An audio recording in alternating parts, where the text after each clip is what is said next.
Hey, Friendo, Steve here. Hey, Larson. And welcome back to Going In Raw, the only pro wrestling podcast you need to be listening to. On today's episode, we're talking AEW Dynamite on the road to All In and All Out. We've got a couple extra matches announced, including they're just jamming all the women into another big four-way match, man. They're just doing that. And then also a curiosity that has kind of something to do with the main event, MJF and Adam Cole. They're now going to be part of the 0 Hour because they're an immensely popular duo. Mm-hmm. And I guess that might be an opportunity to tell a further story beat. They're trying to make 0 Hour into like a Sunday Night Heat. Remember that back in the day? Yeah, that was must watch before pay-per-views because stuff would actually happen. Right, exactly. So we're going to talk about all that. I don't have the notes in front of me. Larson, is there any news before we talk about Dynamite? No, we're just talking. This is all AEW here. Woo! All right, let's dive into it. Let's jump into the Adam Cole, MJF stuff because it's an interesting move.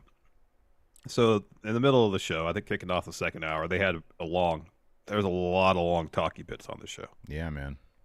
It was, as someone who has to transcribe promos and interviews, it made for a long watch. I'll tell you what. Yeah. But during the course of that, Adam Cole proposes to MJF. They go after the Ring of Honor tag titles. That's the only Ring of Honor titles he's never won. Mm-hmm. Said, hey, let's challenge Aussie Open in 0 Hour before All In because people want to see us as a tag team. Mm-hmm. And you got to assume not only are they having this match because they want more people to watch 0 Hour. Yeah, of course. But also it's going to play into the story of the main event in some fashion. Right, yeah. Now, I've been going over various scenarios in my brain, and to be perfectly honest with myself and everybody, my brain's not working the best today. So it's first day of school for these suburban dads, and, and there's a lot to do. I'm operating on like 6 hours of sleep. Yeah. So, but dude, I'll be honest with you. Even last night when I watched it, with a clear mind, I couldn't really put together what the hell they're doing here. Yeah, well, the first thing that popped in my head is they have this match, regardless if they win or lose, someone comes out of this with an injury angle. Okay. So that when that person loses in the main event, it's somewhat protected. That's the first thing that popped in my head. Or is it a fake injury angle? Could be that, too. And I thought, here's a bit of a detour. Yeah. I thought last night, now that the Kingdom has been inserted in the storyline somewhat. Yeah, sure. Is that MJF protecting himself in case he thinks Adam Cole is trying to manipulate him, like he has hired the Kingdom to essentially recruit Roderick Strong to join them in a way kind of against Adam Cole. Are we overlooking the completely obvious that Adam Cole is simply leading a new kingdom now? That could be it too. And they're setting this up so they're like, oh, Adam Cole's terrible with his friends. Who's his friend now? MJF. Yeah. So Cole then turns on MJF, and they use. Sorry, go ahead. Well, I was going to say somehow they use that opening tag match to further the narrative that, the Kingdom might be on the opposite side of Adam Cole and want to prevent him from winning in the main event, but they end up, revealing helping identity him. revealed in the main event. Yes, August 27th warning. Yes. Yes. That's entirely possible. It could be a situation where the Kingdom interfere and keep Cole and MJF from winning. Yeah. And only that is, subterfuge. Because here's the other thing, too. If they want to relive, because, Tony Khan likes, borrowing some ideas from the glory days of NXT, another golden prophecy, they could take those Aussie Open titles off of them and put them on the Taven and Bennett because they're in Ring of Honor. Yeah. And then Cole be the AEW world champion. And I don't know, Roger, who's the current Ring of Honor champion? Claudio? Yeah, Eddie's going to beat him for that title, though. Yeah, so okay. Well, Roderick Strong will end up having because here's my thing. I kind of refuse to believe, although as funny as it has been, that Roderick Strong is going to allow himself to be like whiny bitch with the neck brace. He's hilarious at it. Adam, that stuff was funny, but like there's gotta be, and then the Kingdom come out and they hug him. there's got to be a turn there, and it seems obvious. Like, Adam Cole likes being a bad guy. He's best friends with Roderick Strong, and, you know, I don't know what the breakup of the Kingdom was. I don't recall either, but he was originally in the Kingdom, yeah. But he was originally in the Kingdom. Yeah, I'll be honest with you. I'll be down with that because at the end of the day, I want to see Chugs be champion. Yeah. And Chugs is a bad guy with the Kingdom. We'd get a little bit of the honor no more for our pleasure. And exactly. And there you go. Yeah, I mean, that seems like a logical direction. I mean, is it possible that at All In here's another scenario. Whether they win or lose a tag title match in 0 hour. If they decide, hey, we want to prolong this feud a little, or the story a bit, because it's going well, seems like it's got some legs, there's more story we can mine here. If they do a scenario where either MJF or Cole win by cheating, but not like, I'm talking like handful of tights. Sure, right. Not the Dynamite diamond ring, no low blows, none of that. Yeah. And then the other one just looks at whoever won and be like, you got me. But then it's like they're still actually really upset about it, you know? Yeah. Because they got cheated out of the win perchance. And it's if they want to continue the tension or if they want to blow it off so soon. I guess that's the question. So I get the feeling. So they went to the trampoline park yesterday, and we had one of those bits. I get the feeling that between now and the end of the month, they're going to jam all these things. Because here's the thing: there was no reason to do that last night, because like the friendship has been established. We don't really need to see more of that, but people like it. People think it's fun. Well, I thought it was pretty funny. People like that. It's just the thing that added to the storyline was yet again Adam Cole in a situation where the kind of heel tendencies, make an appearance, where the girl flips him off, and he tells MJF, "All right, one more in that, throw a dodgeball at her." Well, that's not a bad guy thing. The little girl flipped him off. What is he supposed to do? Just take it? You don't take that. Well, yeah. No, man. Yeah. I mean, you are. You're an adult. You got a dodgeball? No, you got a dodgeball. No, that's not going to do any harm. Can't get arrested for that. A little kid flips me off. You're supposed to be adult, walk away. They're going to be a dodgeball right in your face. Wow. I'm not taking you to the trampoline place. Get one on your face, buddy. Cultaholic rated us. Thanks, Cultaholic. Appreciate it. Cultaholic. Thank you so much. So, I mean, that I kind of felt like that was maybe the point of that, other than for a couple lulls. Well, no, but my general LOLs, point, not LULL. I think they probably could have accomplished that in several ways, but But the idea that people really like this, and I think the plan, like, it seems like this is All In. I don't think they're going to be like, I don't know, maybe they would. But I don't think it'd be a great idea to be like, okay, well, people really like this. Let's keep it going instead of, and scrap our biggest angle that might lead into All Out as well. But I suspect All Out's going to focus mainly on the Punk World title, and whoever comes out of All In with the world title is going to have maybe like they could do at All Out, they could do Cole and the Kingdom, or some version of the Kingdom, and MJF has to scramble to find some friends or something like that. Yeah. But I don't know who that would be, because have they befriended anybody? Like, who likes MJF anymore? Nobody. That's kind of his thing. He has no friends. Yeah, and right. I guess that could be interesting if he has 1 week to go through the locker room and like everybody he's tried to manipulate into a friendship to help MJF achieve his goals. Yeah. If he has to go to them, he's like, I'm being honest here. I mean, I need you for this match. And I know I messed up. I was an asshole to you, but can you do me a solid and help me out? I mean, over the course of it, if that's a through line for an episode of Dynamite, that could be something. I mean, okay, so again, this is just fantasy booking here. If what I mentioned plays out, Adam Cole rejoins the Kingdom, Roderick Strong will, I don't know. Yeah, I don't know, because then the Kingdom would have to win those Ring of Honor. Yeah, I don't know. I was gonna say, he can get Aussie Open if they lose those tag titles, but they're not gonna lose those They're not gonna lose them to Taven and Bennett in the week between that, so they're not gonna have a reason. I mean, somebody here said he's gonna have to go get. It could be why that we haven't seen Wardlow. That would be kind of awesome, actually, if MJF approached Wardlow and said, "Hey, man, I know we've had our issues in the past that are pretty major, But can you help me out here, pal? I have no idea what motivation Wardlow would have to then do that, but I don't know. I mean, he's not doing anything, so. Would that be amazing? That was the motivation? Man, thank God you came around because I'm not being booked for anything these days. I've been sitting here in catering for 4 weeks. I put on 5 pounds eating all this delicious prime rib. Fat Wardlow shows up? Yeah, exactly. Oh, that's good. Yeah, I don't know. I don't know. I think like the more I talk, and now that I mentioned it's probably not going to happen, but like, I don't know. It's sort of AEW never does the shit that makes sense. It would make all the sense in the world though for it to be Cole, Strong, and the Kingdom. That would make a ton of sense. It would make a lot of sense. Yeah, and it would be a protected loss for MJF. Yeah. Yep. I mean, it seems pretty clear that Adam Cole at the least is going to attempt to turn on MJF in the near future. Yeah, I know exactly. Yeah. That seems pretty clear. Let's talk about more all-in matches. Namely, they announced a mini tournament to determine the field for a 4-way match for the AEW Women's Championship. Yeah, at All In.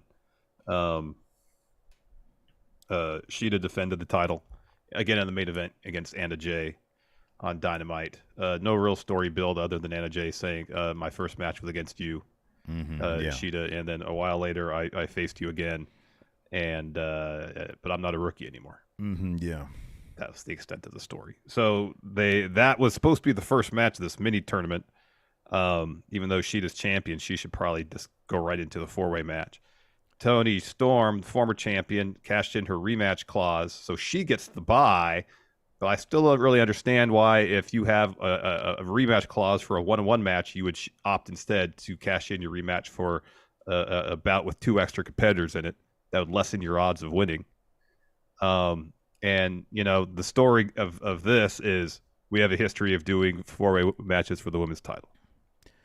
Yeah, so that you just said a lot there. The first part about Shida and Anna Jay, let's be completely honest here. They're just shoving all the women into one match. Now, I'm thinking that maybe Statlander will have a match too. Are there any others? There's no other stories playing out in AEW with the women besides like maybe the TBS title. But yeah, as far as Shida, like it's weird that the presentation was so weird and to be honest, kind of lazy because Shida's match was already announced. That was happening. Her versus Anna Jay. That was happening. Yeah, they announced that over the weekend, I think. And then they put that as if it was part of this tournament, but really it's just she's the champion who has the title match, and then whoever the champion is going to be there at All In. Mm-hmm. So it's not like it, but they made it look like it's part of the tournament, but it's not. And then you got Toni Storm. No, but it is. Now, yeah, I know. Now, the thing about Toni Storm that I kind of do get that actually does make some sense is because I understand your point of why would you use your rematch clause to get in a multi-person match, because in front of 80,000 people in what is one time your home territory. Like, I get that. That kind of does make sense. Like, I get to be there at All In, 80,000 people. That's my way there. I'm cool with that. Another way they would have made a lot more sense, and it would actually have potentially furthered the story that they seemingly have kind of given up on. Mm-hmm. If every match, that kind of is, except for Shida and Anna Jay. Mm-hmm. If every match in the tournament otherwise was a homegrown talent versus one of the members of the Outcast. So you like say you have, so one of them Saraya and Sky Blue. All right, that works. Yeah. Britt is facing the Bunny. If you'd done Britt versus say Ruby instead, mm-hmm. and then if Tony's like, I'll cash in because there's a chance that I could have both other members of Outcast in the ring with me against Shida. Yeah. Well, one of us is walking out champion. Yeah. Yeah. Like there's like an actual like good story potentially. Yeah, that story died ages ago, though. It did, and that's that's an issue. If they had actually kept that story going and kept it interesting, and it was kind of coming to a head here. Yeah, I know. That could have been. I mean, you look at the bracket; it's going to be Shida, Britt, Tony, and Saraya. That's going to be the match. Yeah, that's going to be the match. I mean, at the very least, you've got Tony and Saraya who are sort of on the same page, but they've already sort of telegraphed that. Tony, I don't think the Outcasts are really going to be much of a thing going forward because Tony's already doing this jilted 1950s actress thing on Collision, which is amazing, which is great. I'd rather have that than the Outcasts anyways, because it's just been a huge ball drop.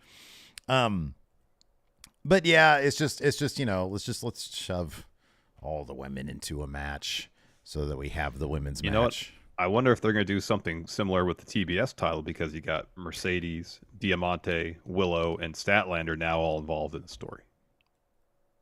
No. You think they would do that? two fatal 4-ways.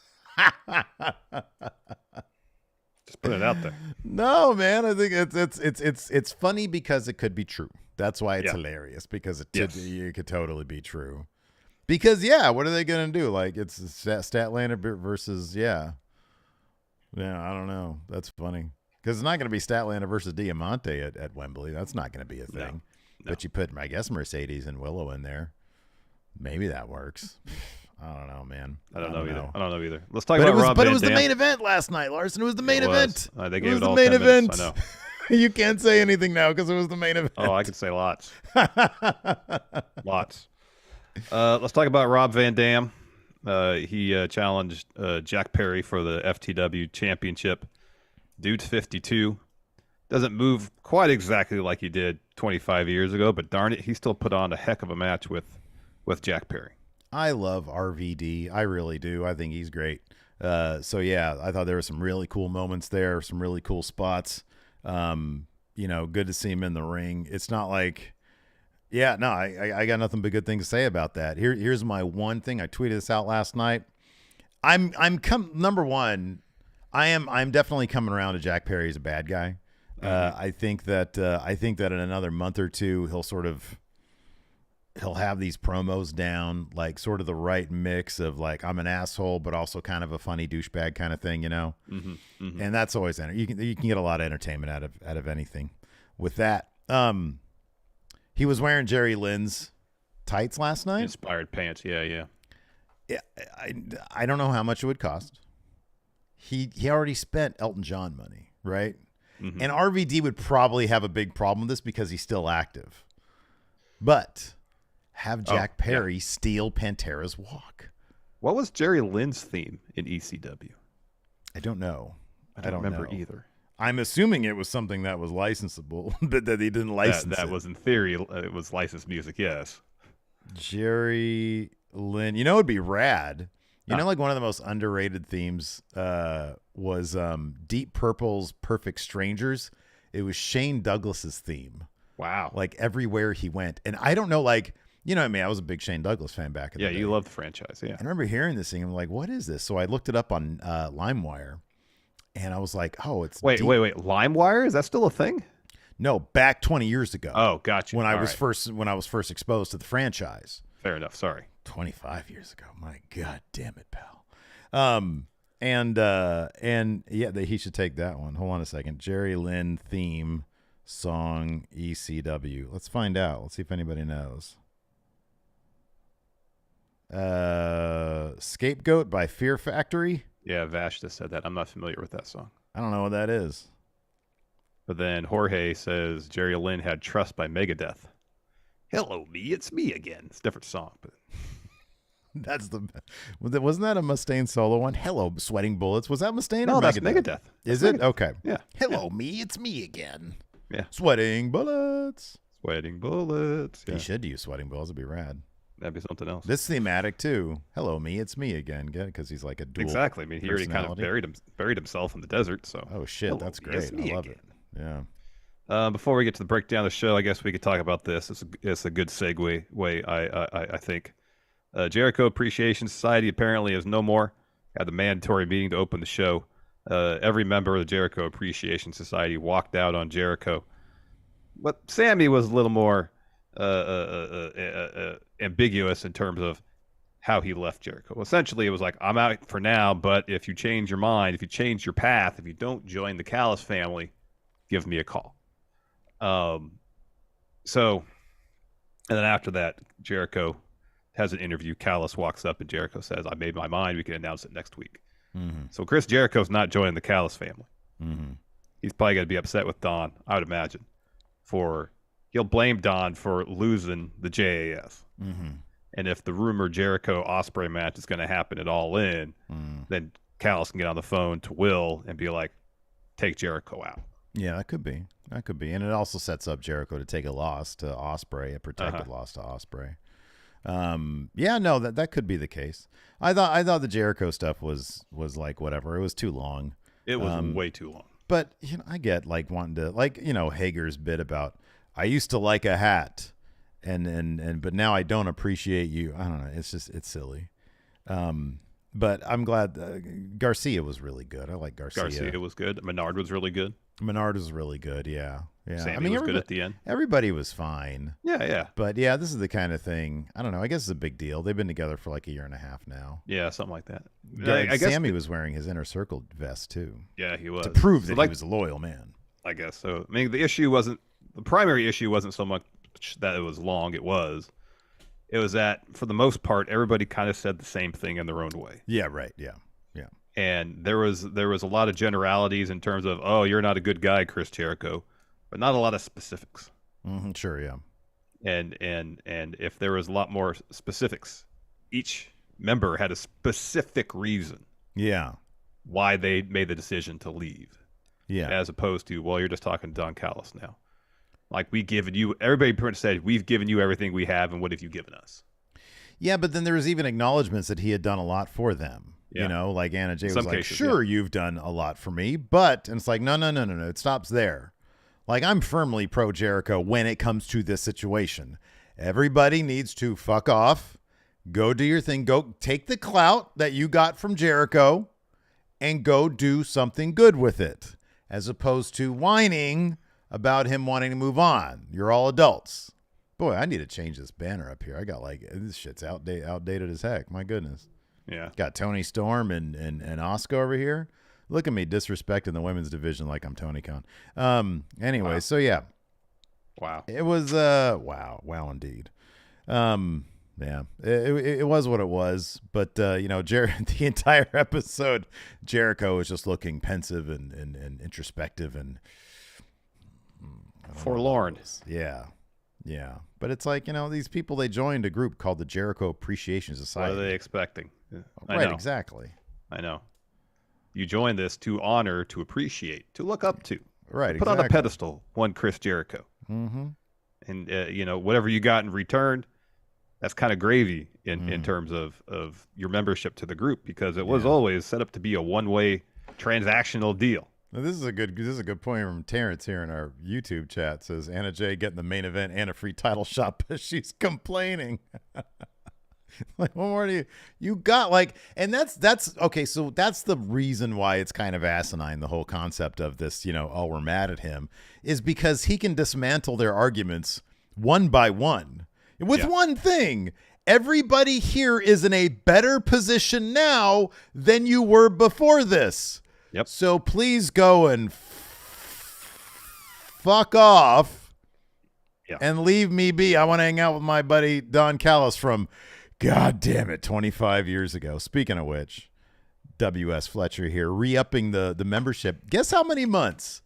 Oh, I see it over here. It's 52 months. 52 months. God damn it. But I don't know math, but isn't that around 25 years? That translates to around 25 I think so. years. My math isn't good today, but I think that's close to being right. Thank you so much, W.S. Fletcher. Also, we got a new channel member, Rocky Feller. Thank you very much for your membership. We appreciate it. And then Jason Dwyer here. Dude, Jason's been a member for, God damn it, pal, 50 months. What? Says, hey, guys, enjoying some easy overtime and able to catch the show. God damn it, pal, from New York City. Hey, thank you, New York City.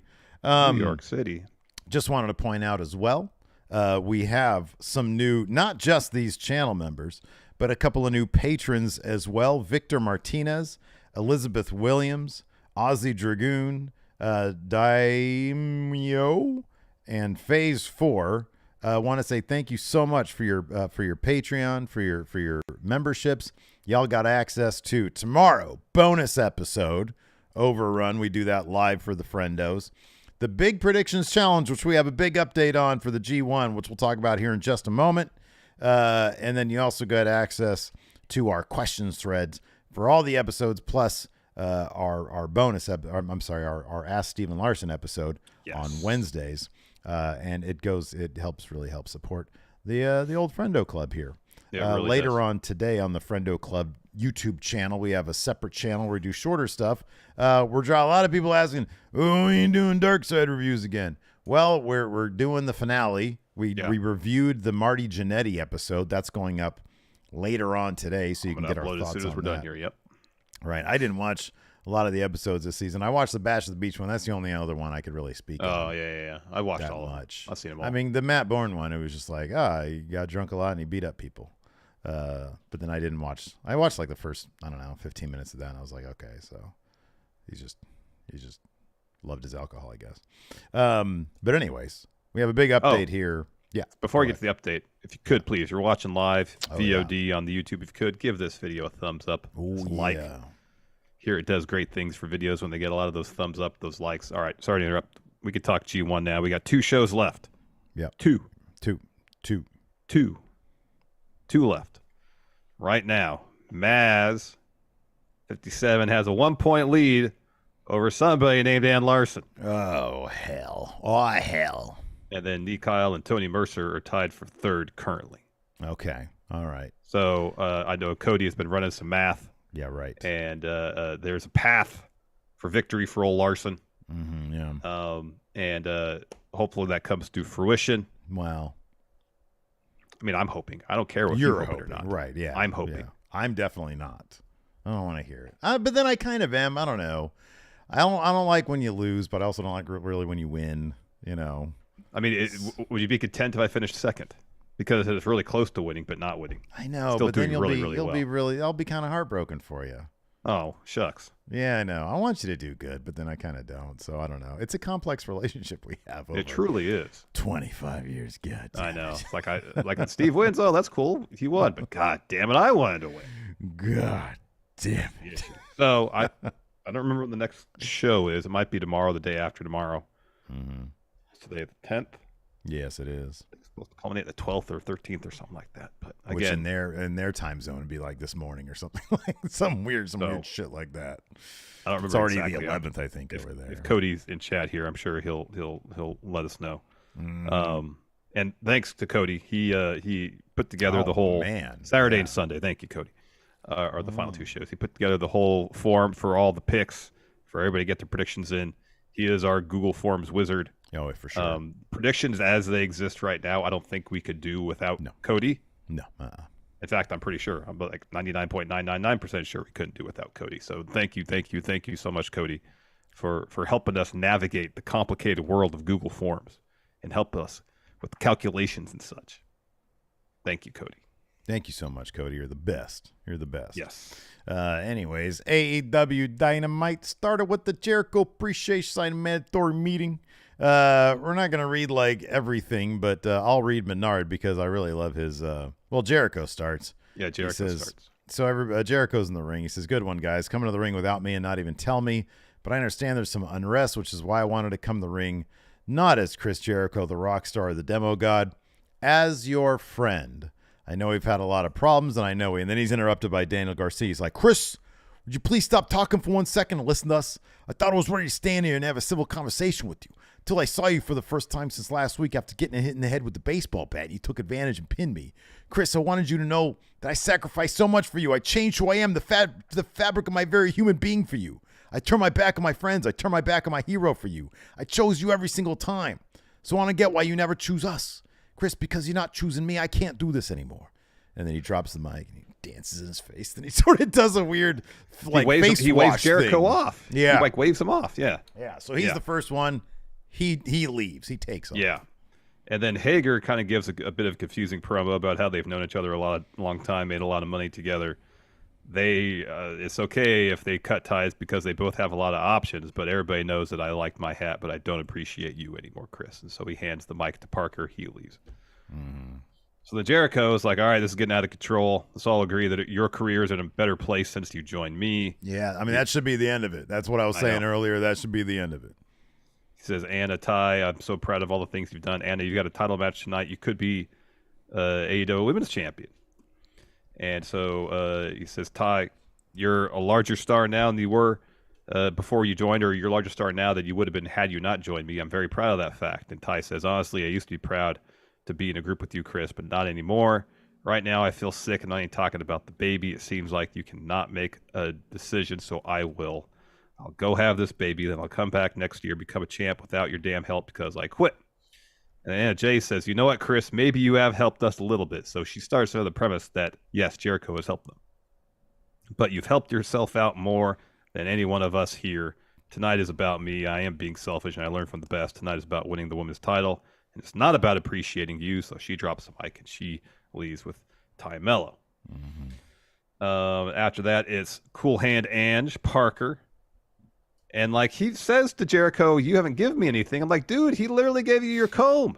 Yeah. That you almost gave back to him a couple weeks ago. It says, I'm not ready to give this up yet. And there wasn't even that like symbolic gesture of him giving the comb back. But he just says, I've given you everything. I've fought battles that you've picked. But I've got nothing left to give you. So he drops the mic and leaves. After that, it's Menard. Menard was really good. He says, this guy right here is my... Oh, you do Menard. You do good. Oh, dude, thank you very much. Appreciate that. He said, this guy right here was my childhood hero. When I was 15 years old, my first paycheck for my first job, I bought a Chris Jericho t-shirt. When my wife was 8 months pregnant, had no job, this guy heard my story. He invited me to his home. He helped bring me to AEW and took me under your wing. Last 18 months have been nothing but a dream for me, but it's never sat right with me. When guys that I came up with, guys like Eddie Kingston, guys like Kevin Steen, why they hate your guts. Well, let me pause there for a second. We all saw the Festival of Friendship. It was Kevin Owens that turned on Chris Jericho. Right, exactly.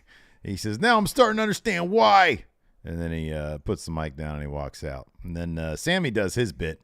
And Chris starts to talk to him. And Sammy smacks the mic out of his hand and says, I need you to listen for once. I've always had your back from the very beginning, even when everyone told me I shouldn't. I went from challenging for the world title to fighting another one of your battles. I'm putting Sting through a table, not because I want to, but because of you, because I'm loyal. So I'm not gonna walk out on you, man, because you're my friend. I did all those things for you because deep down I thought you'd do them for me, but maybe I was wrong. Seems like you have a lot of stuff to work out, and I hope you do. And if you do, maybe I'll be here. And then he drops the mic and he puts his hand on Jericho's shoulder. And then he leaves. So a little bit more personal there for Sammy Guevara. Yeah, a bit more empathy, if you will, from Sammy. You know, he's like, it's like, I understand this is the situation you're in. I'm putting it out there, but I'm not leaving you. Yeah, I'm giving you space to make your choice. That's just what it kind of felt like. Yeah. So then we go backstage. Jericho's walking again, forlorn, all bummed out. Renee walks up to him about to ask him a question, but then Don Callis pops in. He goes, oh, gosh, I'm sorry. If I played any role in this, I don't know what to say. It's like, Don Callis, you played every role in this. Yeah. Jericho says, it's fine. It happens. I've made up my mind. I've got an answer for you. Whether I'm going to join your family, let's announce it next week. Do you think it's going to be a yay or a nay? I think it's going to be a big old nay, huh? Yeah. No, he's going to blame Callis for the JAS falling apart. Yeah. After that, we get a recap of FTR challenging the Young Bucks. And then we had the Young Bucks versus the Hardys. This was fun stuff. Let me ask you something, man. I don't mean to be a bummer here, but like, does it make you, when Jeff Hardy like sort of does a big old move off the top and just lands on nothing, does it make you cringe a little bit because of Jeff Hardy? I mean, it's because he has a lot of wear and tear on his body. Yeah. Right, exactly. That's what I mean. It's not like that's nothing exclusive to Jeff Hardy, but like if Jeff Jarrett did that too, I'd be like, oh gosh. Well, the reason why to me it's exclusive to Jeff Hardy is because of how much wear and tear he has. Jeff Jarrett's not a good example, but like towards the tail end of Mick Foley's career, if he did something crazy, it's the same response because right, I know. But their bodies through a lot, yeah. Like the other day, Ricochet did that 630 on a nothing. It was ugly. It sucked, but I'm like, Ricochet, like he'll be fine.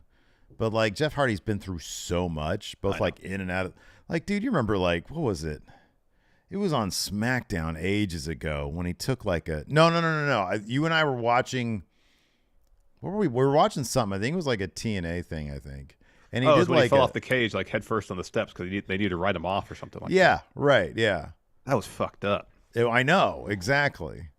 So I don't know. Anyways, they do the job. That was too much. That was too much. They do. The Hardys lose here to the Young Bucks. BT trigger on Matt. And then so the Bucks and Hardys shake hands. Young Bucks get on the mic, and Nick says, FTR. And then they all talk some shit. They're in the ring together. And then Nick says, all in. And then FTR hold up the tag titles. And then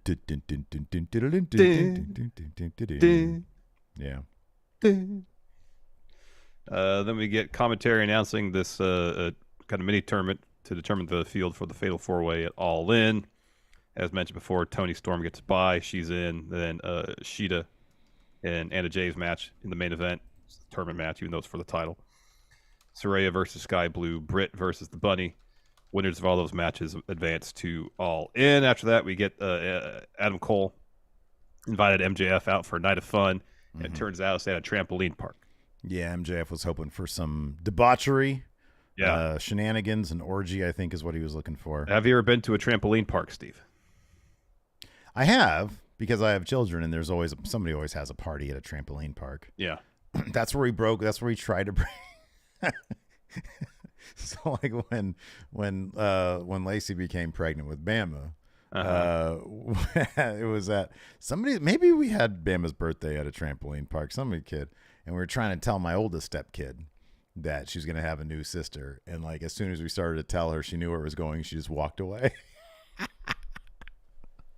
She was not happy with that. Anyways, but yes, I have been. I have not participated that much, but I've gotten all the trampolines before, a little bit here and there. Yeah. We used to go to one late in the evening, so it was like it's the time when the grown-ups went and played dodgeball, and that was fun. I think I might have gone with you at some point. Yeah, that sounds right. Okay, yeah. No, that shit was fun. Yeah, it is fun. It's heck of fun, man. That's what I'm thinking of. Yeah. So, anyways, so at one point MJF is like, "Oh, dodgeball!" So he goes and plays dodgeball, but it's all against kids. So he starts throwing balls at their heads and stuff while talking crap. Eventually, Adam Cole steps up and he's like, "You can't be doing this. You can't be throwing dodgeballs at kids' heads." Yeah. And then a girl walks up to him and asks what two grown men are doing at a trampoline park. He calls them nerds. Oh yeah, that was funny. And Cole's like, you really shouldn't talk to people like that. And then she flips him off. Yeah. And then Adam Cole says to MJF, goes, "All right, one more." One more. Yeah, it was pretty funny. Anyways, after that, we had a recap of the Blackpool Combat Club and the Best Friends. This was when Lacey walked in while I was watching this in the living room. She says, "Oh, Dean Ambrose." And I said, "Yeah, what's his name now?" Ooh. She didn't know. Oh. Impromptu wrestling quiz challenge. Yeah, man. Yeah. Right now, she's sitting in a big donut. Nothing for Lacey. Anyways, so Mox says, "Wherever the best friends are tonight." Oh, no, she walked in during the recap of the parking lot brawl. Yeah, that's what it was bloody as hell. And she was like, "Oh my God, why are they doing that?" She's like, "Don't they know it's fake?" And I'm like, it's sort of the point. Anyways, so Mox says, "Wherever the best friends are tonight, I hope they learn their lesson. Just like eagles don't hunt flies, best friends don't belong in the ring with BCC, much less a parking lot. I hope poor Sue got those flowers we sent. Tonight, Penna and Phoenix challenged us to a tag match. I'm sure they think they can win. We never think we can win. We know we can win. We expect to win. What we specialize is picking the bones of our kills and leaving absolutely no doubt. Just ask your friend the bastard." And then Claudio says, "Pac, how's home? Did you really think you can walk back in here after 6 months and stab us in the back and nothing would happen? I told you would pay, and I made damn sure that you would." And Yuta says, "Oh, when I hear that injury is going to keep you out of Wembley, oh man, that's really got a sting. That's a big deal over there, right?" And then Mox and Claudius look at each other and go, "That sucks." That sucks, yeah. Then Mox says, "Death Triangle, BCC doesn't fear death. Death fears us." Oh. He needs to change his voice. Like his general tone. Make it a little gruffer. Yeah. Balls need to drop or something. He's like, "Hey, Pentagon, Phoenix, this is Wheeler Yuta speaking here. That's good. Brother. Rough it up even more. Let me tell you something, brother. Pentagon, Phoenix. Pentagon, Phoenix." Basically, try to do a Dr. Wagner Jr. impression. Is there any way he can add an echo to his own voice? Pentagon, gone. Phoenix, Phoenix. That'd be good. After that, we had Jack Perry versus Rob Van Dam. I think I'm getting used to Jack Perry's theme music, the Ludwig van. It's a little bit different. It doesn't do much for me. I'm being honest. It's absurd. I get it. It's absurd. But Maggie's got a great idea here. She says, get him some steroids. That'll change his voice. Do whatever Stone Cold did to change his voice in the year 1989, because from 1989 to 1990, oh my God, it changed. Yeah, that's wild. It is wild. Anyways. It's pretty wild. So this was fun stuff, man. RVD, it's crazy he can still do the things that he does at his age. For some reason, it doesn't bother me as much when I see RVD do it versus when I see Jeff Hardy do it. Maybe because I've just seen so much more of Jeff Hardy just landing on his neck on steps and stuff like that. Yeah. There was a good bit where Jack Perry was like draped over the barricade on the outside, and RVD did the thing from the apron where he does the classic kick. RVD. But yeah, in the end, we had so RVD goes up top. Perry meets him up there. They brawl for a little bit. RVD punches Jack Perry off the top rope through the table set up at ringside. Pretty gnarly spot right there. Yeah. RVD puts him back in, hits a frog splash, covers. But then earlier there was a chair shot, and the ref ate a chair shot. Aubrey runs down to the ring, counts a pin, but Perry's able to kick out. It's like a 10 count at that point, basically. And then Perry hits RVD with a low blow, drives him into it because FTW rules. Drives him into a chair, and then rolls him up to get the win. Yep. After that, we had a Lucha Brothers interview. Alex says. First, he points to the Death Triangle logo on his jacket. Then Alex says. Usually it's Penta. Alex says. Do you see the symbol, right? This is a symbol of brotherhood. Every time the Lucha Brothers go to the ring, they fight in the spirit of competition, while the Blackpool Combat Club fight to maim and hurt people just like you did to our brother Pac. And Phoenix says, after what you did to Pac, how about we now call you the Blackpool Coward Club? And then Joker Penta says, Tonight we show you why we are the best tag team in the universe. And then we got more talking. Adam Cole, MJF come to the ring for a promo. Steve, do you want to be MJF or do you want to be Adam Cole, baby?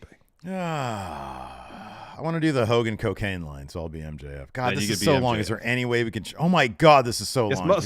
It's mostly Adam Cole explaining why he wants the Ring of Honor tag title. So let's go. You do the MJF stuff, and then I'll take care of Adam Cole. All right. So this first bit, look, there was some really funny stuff here. MJF says... Because he always runs down the Midwest whenever they come to town. Yeah. He says, majestic Midwest, the devil has arrived. I just want to say one thing. Apparently there's footage of me going around saying everybody in the Midwest is mid. He says, I think we can all agree that footage is heavily edited and very fake. As a matter of fact, may God strike me down where I stand if what I say is not the truth when I say my favorite city in my favorite area in the U.S. is the Midwest. And him and Cole both expect to be struck down. That's a pretty... And then when you realize he's not being struck down by God, he cheers. Yeah. That is a funny bit. That's a funny bit. It was a funny bit. Then Adam Cole says, who's ready for story time with Adam Cole, baby? Says, so Max, listen, I know we're going to be wrestling for the AEW title at All In, which I'm going to beat you for, but... Whoa. Oh, I get it now. You want to do a promo battle. And then, no promo battle. And MJF was like, okay, so he throws some barbs over at Cole. And the best one was, you're so skinny and ghostly pale white that if this were the 80s, Hogan would have snorted you. And I'm sorry, but that's a damn funny line. It is pretty funny. Yeah. So anyways. So Adam Cole's like, no, that's not what I wanted to do. No promo battle. And MJF's like, my bad. And Max says, Cole says, we're going to make history at Wembley for the AEW title. I'm all for making history, but I'm sure the people here would love us. They do love us because we're a tag team, right? Mm-hmm. So let's look to add some tag gold around our waist. We came short when it came to the AEW tag titles. There's another set of tag titles had my eye on. He talks about his history in Ring of Honor, winning every title there basically except for the tag titles. And he says, he talks about the Kings of Wrestling, Redragon, the Briscoes, how they all set the bar for what tag wrestling is all about. And it's time that we show how damn good we are. So he pitches to MJF, Aussie Open versus us, 0 hour for the Ring of Honor tag titles. Mm-hmm, yeah. And MJF's like, okay, that's a great story, but you want me to wrestle not once, but twice in one night. He says, what are you, some kind of sick pervert? And so he eventually agrees to it. He says, screw it. By the powers vested in me by being your scumbag, Aussie Open, 0 hour Wembley, we're challenging you for title for the ROH tag titles. And you want to know why? Because we're better than you. Cole says, baby. And then you hear Adam! And it's Roderick Strong still with the neck brace.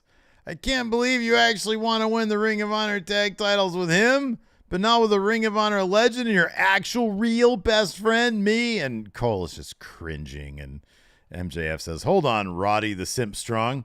I'm getting real tired of your jealous ex-girlfriend vibe, so here's what I want you to do. Do whatever all you generic white people normally do in this situation. I want you to get in your car, go home, run up the stairs, run to your room, jump into your bed, cry into your Hello Kitty pillow, put your headphones on, and listen to some Taylor Swift and shake it off, you bland bitch. Strong says, I'm not a bland bitch. Adam, you seriously just going to stand there and let him talk to me like that? You know what? The kingdom was right about you. You're never really my friend. And they, Honor No More walks to the stage and hug Roddy. They all hug away together. Yeah. And then Cole turns around and shoves MJF, says, I'm your friend, but he's my friend too. And MJF just like stares daggers at him. Cole apologizes. They hug it out. And MJF tells Cole to go check on his friend. And then as Cole leaves, MJF adjusts the Dynamite diamond ring on his finger. Very obviously. Mm-hmm. Something's happening all in. Mm-hmm. Some turns happening. Then we got a collision recap following that. A fun match between Blackpool Combat Club and the Lucha Brothers. Mm-hmm. Really fun stuff. Lucha Brothers come up short, unfortunately. Mox has to roll up Penta with a handful of tights to get the win after Claudio rips off Penta's mask. And then as soon as the bell rings, Blackpool Combat Club just start laying into Penta and Phoenix. And then Claudio puts on Penta's mask as the refs run to the ring to try to break everything up. Yep. Yeah. Yeah. Boy, they really did. Dark Dangle Lucha can't be happy about the Lucha Bros state of affairs there. No. After that, we had a Kenny Omega interview. Mellow Kenny just walking backstage, and Marvez rolls up to him. And he's like, what's next for you? And he's like, oh, FTR and the Young Bucks for the best to ever do it on the biggest stage AEW's ever had. He was really like about either waking up from a nap or just really wanting one. Yeah, he seemed like he just woke up from a nap, yeah. He says, I'm pulling for the Bucks to win, but the fans really win with this one. For me, I'm told I have a sit-down with JR next week to talk about my future, Don Callis to Takeshita, and what I plan to do for Wembley. So look forward to that, Marvez. And Marvez is like, what, I can't get a scoop? Yeah. Al Scoops. Then we have the Mogul Embassy. They come to the ring for a promo. Prince Nana starts, tells the crowd to shut up. Then Swerve takes the mic, says, you all didn't believe me when I said that Mogul Embassy was going to take over this year, huh? That's why last week we had to prove a point and drive it really home by flying all the way up to Seattle, visiting the Buddy Wayne Academy, where myself, Nana, AR Fox, put the fear of God in Nick Wayne. You think there's going to be some authority to do something about it? No. We are the authority. The Mogul Embassy is above the law, especially in my city, Seattle. They know whose house it is. So then Swerve hands the mic to AR Fox. Fox says, Darby, let's not waste any time. Bring your ass out here. So this brings Darby to the ramp. And he says, Fox, tell these people the whole story. What a great I tried Darby to call Allin. you. You never answered. I lived with you and your demons. Don't say I didn't try. I tried to help you. There were days where I didn't know if you'd survive. There was only one person who could save you, and that was you, so I had to go. I had to leave. Then what happened? You got to AEW all by yourself. I didn't have to put the word in. So if you're mad they put the word in for Nick Wayne, is that really what this is about? I respect you, Fox. No matter what you do to me, I'm always going to credit you for changing my life. Looks like you have some new friends, but you got to remember, I got friends too. Lights go down, come back up, Sting's in the ring. He starts laying out the Mogul Embassy as they leave the ring, but Swerve's the last one in there. He turns around, Sting hits him with the bat, and then puts the bat under his chin and brings it back to his feet. Sting points at the All In banner with his bat and then his finger, and then Swerve rolls out of the ring. Mogul Embassy take their leave. And then it was made official, Darby and Sting versus Swerve and AR Fox. Yeah, that'll be fun. It'll be fun. AR Fox totally eating that pin, though. Oh, yeah, of course. Well, it's a coffin cool. match, so AR Fox is getting put in the coffin. You got to think these guys would be pretty happy about getting in there with Sting before he retires, though. Yeah. No, that's true. Cool. That's a cool spot to be in. That's a really cool spot to be in. Yeah. No, that was a decent segment. But my God, I didn't realize until you mentioned it just how much talking there was. There was a lot of talking. Goodness gracious. Like the first hour and a half of the show took me about 2 hours to watch because of all the talking and transcribing all that. You got to find a way to get ChatGPT. We got to find a way to get ChatGPT to like take the notes for the shows. Well, imagine if I could run some sort of voice to text thing. Yeah, right. Yeah, like that'd be weird. Because you supplied context in your notes. Yeah. If it's just like, just verbatim what people say, I know. Yeah, I know. Anyways. I know. Anyways, we got a main event, Anna Jay versus Hikaru Shida. Mm-hmm. They gave about 10 minutes with like a commercial break in between. Yeah. It was a fun match. Shida got the win. Anna keeps looking for the Queen Slayer. She got it on once, and Shida gets to the ropes. She looks for it again. Shida climbs up the second rope and then just falls backwards to break the Queen Slayer.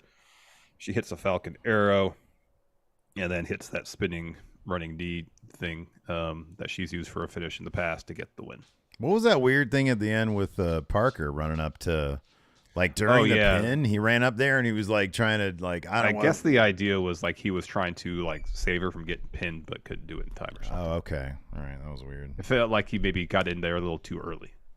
Yeah, right. Because it seemed like he was trying to grab her hands to maybe, get her out from the pinning predicament or something like that. I don't know. Gotcha. Don't know. It was weird. Anyways, would you like to answer some questions? Let's answer some questions. Yeah. Entertainers. I gotta say, Steve, that's a good looking thumbnail you put together today. Oh, you like that one? Yeah. Yeah, man, I gotta jazz them up a little bit more.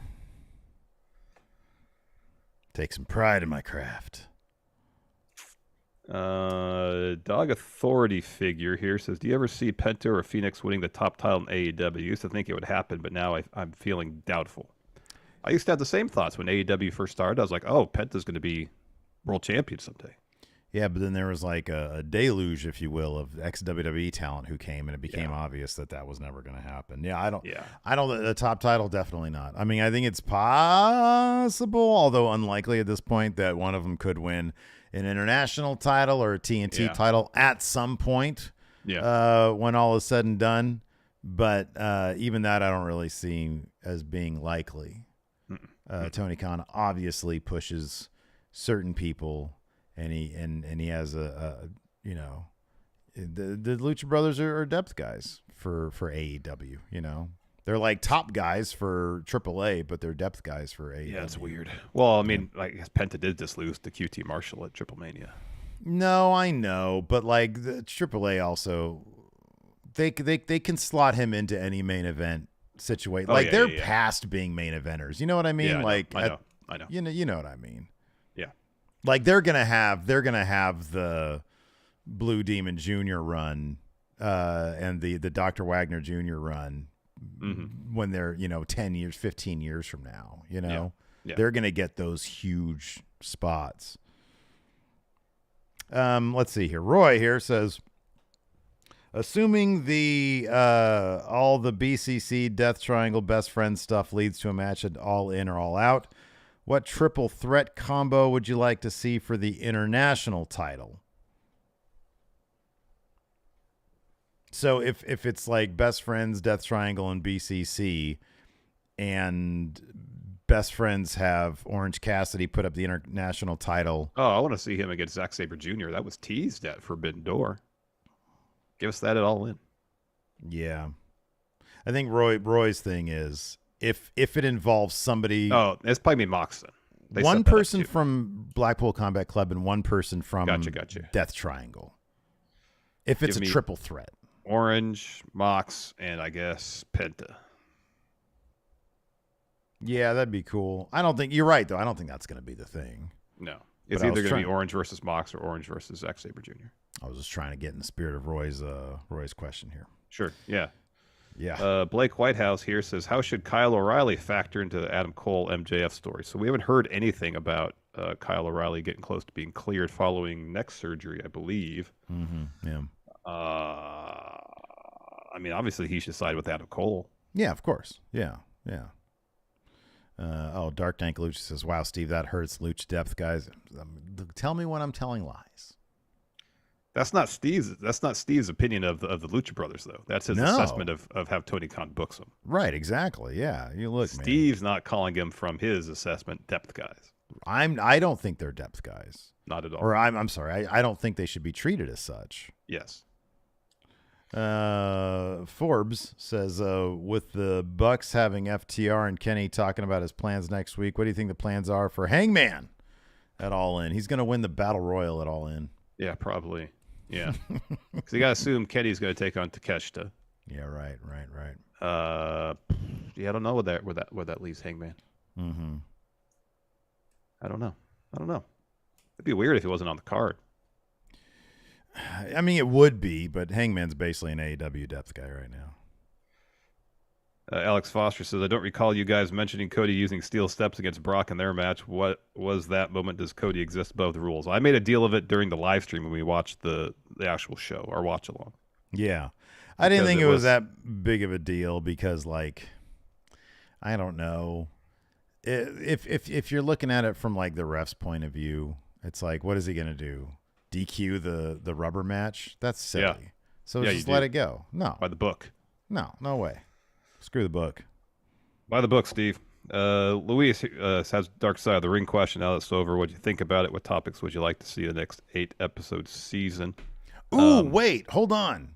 What? You know how we were talking about what we're going to do for Count Out this week? What if we do sorry, I'm bringing this up. I should probably bring it up off camera. What if we do 10 more pitches for next season's Dark Side? Could do that.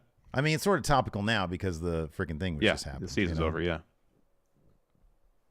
I think they usually do well when we, like, the last time they have in the past, yeah. Yeah. Let's do that. Cool. Okay, fair enough. Anyways, sorry, what was the question? What were our thoughts on the Dark Side? We talk about that because we have our review of the Jannetty episode going up after this afternoon. We do. We kind of talk about our assessment. And I guess rather than talk assessment more, I guess what we could talk about, and here's a bit of a tease for Count Out of this, is what we end up doing. I would like for them to find more stories that kind of talk about either like some of the more absurd aspects of pro wrestling. Mm-hmm. We reviewed the Jannetty episode. I bring up the Herb Abrams episode because that episode is so off the wall and absurd, and wild and crazy. Yeah, and coke. I feel like there's a ton of those stories. There's some of those. There's in really kind of smaller forms on Tales of Territory. They'll do a little segment on some like weird, crazy story, but it's not as full fledged as the Herb Abrams story arc. Yeah, right. Stuff like that. Stuff that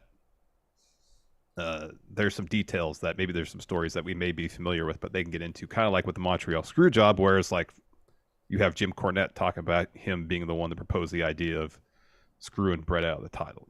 Stuff like that. Yeah, the one that here, my spoiler for that, both what we talk about on the review today later on, and in what might be an episode of Count Out this week, is exactly what my best friend Dark Dank Lucha here, Dark Depth Lucha, says in the chat on Twitch. Says the origins of the backstage carny nature of wrestling would be a good Dark Side. How wrestling went from being kind of like legitimate to, hey, let's work these finishes, shorter matches, let's add storylines, basically. Yeah. Like when that shit started, I think in like the 1920s, I think that would be a phenomenal episode. Yeah. I really do. Yeah. Yep. Let's see. D. Kyle asks, so what matches do you see happening at All Out? What matches do you see happening at All Out? Oh, Punk's title's going to be on the line. Well, we talked about it a little bit. Punk's title, I think, is going to be up on the line. I don't think Adam Cole's probably, if he wins, we talked about that. I think it'll probably be a multi-man match. Kenny Takeshita is probably happening at All In, so there's probably going to be a multi-man elite match happening at All Out. I would think so. Whoever they're going to be feuding, the Callis family, maybe. I don't know. Maybe. Did they already do that? It seems like they're kind of moving on from that, though. Yeah. I don't know. Yeah, I don't know. Black Stranger says, can a ranking system in wrestling actually be an effective tool? I thought AEW used it relatively effectively when they did have it a while ago. Yeah. Yeah, agreed. It's weird they dropped it because it was a way to motivate title matches without them just being like, oh, we're gonna have someone challenge somebody, you know? Yeah. All right. I want to bring this up before we call it a day. Strife here in our YouTube question thread says Adam Cole's actually swerving and is the leader of the kingdom, huh? Cole's at his best when he's leading a stable. I did not get that idea from Strife. Strife did put it here before I did, so I want to give credit's due, but I swear I did not steal that. I thought of it while we were talking about it on the episode today. For weeks I've been like, oh, we're gonna have Adam Cole rejoin the kingdom. Jokingly, I've been saying that. Okay, well, no, I guess I just took your joke and I ran with it. No. I mean, like in terms of them getting involved in the story, I didn't mention anything about that. It's meant as soon as the kingdom showed up in AEW, we're gonna get an Adam Cole kingdom reunion. I think I had poo-pooed that in my head, like trying to think of that as a real idea. I was like, you have poo-pooed it in your head and on the air every time I bring it up. I'm pretty sure I did, right? Okay, good. Poo-poo it every time. Yeah, every now I'm not poo-poo. What's the opposite of poo-pooing something? You're all in on it. Right. Okay. Yeah. Jose here with a super chat says, if the Bloodline story is compared to Game of Thrones, what season are we in after SummerSlam? I hope that's not the analogy, because the end of Game of Thrones. Yeah, it was poo-poo. It was poo-poo. I don't know. Like the Red Wedding was probably was that peak Game of Thrones? Yeah, it was. I would say that was probably peak Game of Thrones. So probably Sammy turning on Roman was like peak, right? Yeah. So that was probably the Red Wedding. So this is probably somewhere around season 5, maybe. I don't remember how long. I think it went like 7 seasons or sounds right. Something like that. Anyways, that's going to do it for the show. Thanks everybody for tuning in. We appreciate it. Till next time, we'll talk to you later. Goodbye.